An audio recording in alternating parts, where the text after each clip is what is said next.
இதுதான் சேமியா புட்டு. இந்த சேமியாவாக நமக்கு மிஷினில் கொடுத்தா அரைச்சி கொடுப்பாங்க. உப்பு மிக்ஸ் பண்ணிட்டு தண்ணியை ஆர்டினரி ப்ளைன் வாட்டர் தண்ணியை தெளித்து நம்ம ஊற வச்சு வைக்கணும். ஒரு 5 மினிட்ஸ். அப்படியே ஊற்றக்கூடாது. சும்மா தெளித்து அது கொஞ்சம் சாஃப்டாக ஆகிற மாதிரி நம்ம ஊற வைக்கணும்.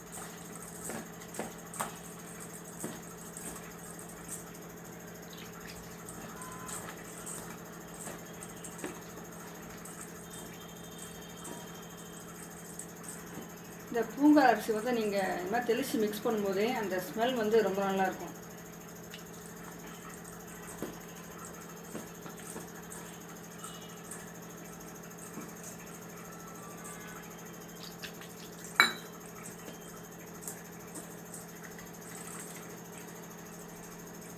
தண்ணியை ஃபுல்லாக அதை அப்சர்வ் பண்ணிப்போம். நம்ம தெளிக்கிற தண்ணியை அது வரைக்கும் மிக்ஸ் பண்ணிவிட்டு அப்படியே வச்சிடலாம். ஒரு 5 மினிட்ஸ் அப்படியே இருக்கட்டும். நம்ம ஒரு வாட்டி தண்ணி தெளித்து மூடி வச்சோம் 5 மினிட்ஸ். அது இப்படி வரும். உங்களுக்கு இன்னும் கொஞ்சம் ட்ரையாக தான் இருக்கும். அது நம்ம செகண்ட் டைம் திரும்ப தண்ணி தெளித்து ஒரு 5 மினிட்ஸ் வைக்கணும்.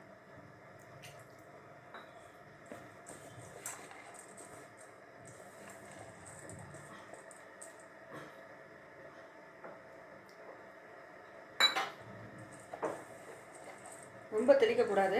ரொம்ப தெளிச்சிங்கன்னா அது கூழாயிடும்.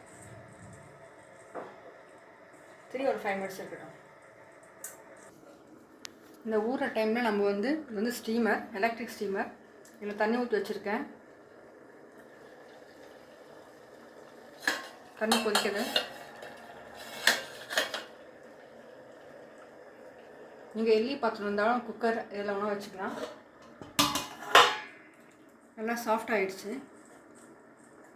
இப்போ நம்ம இதில் போட்டுக்கலாம்.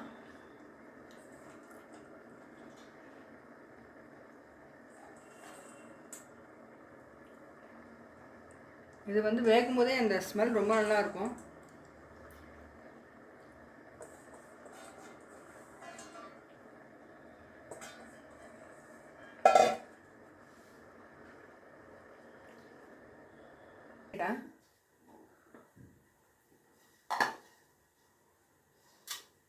தொட்டு பார்க்கலாம். வெந்துடுச்சு. கொஞ்சம் சூடாகட்டும். நம்ம எடுத்து மாற்றி வச்சுக்கலாம். நம்ம இப்போ தட்டில் மாற்றி வச்சாச்சு. இதுவும் கொஞ்சம் ஆறணும். அப்போ தான் நம்ம இதை எடுக்க முடியும். இப்படியே நம்ம எடுத்தோம்னா இது கூழாயிடும். கொஞ்சம் ஆறட்டும். இப்போ நம்ம கடாயில் தேங்காய் எண்ணெய் ஊற்றிக்கலாம். ரொம்ப வேண்டாம், ஒரு 1.5 ஸ்பூன் போதும். எண்ணெய் சூடானதும் காஞ்ச மிளகாய், கடுகு பொரியட்டும். கடுகு பொரிஞ்சதும் உளுத்தம்பருப்பு,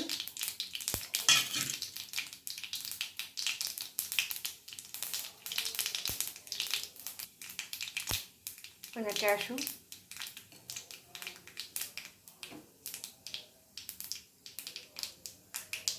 கருவேப்பிலை.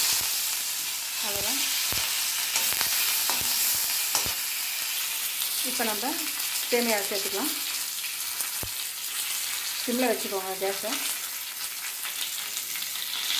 நம்ம ஆல்ரெடி இதை வேக வைக்கும்போது உப்பு போட்டு தான் வச்சுருக்கோம். இதுக்கு உப்பு இப்போ தேவைப்படாது. உங்களுக்கு வேணும்னா நீங்கள் சாப்பிட்டு பார்த்து கூட போட்டுக்கலாம்.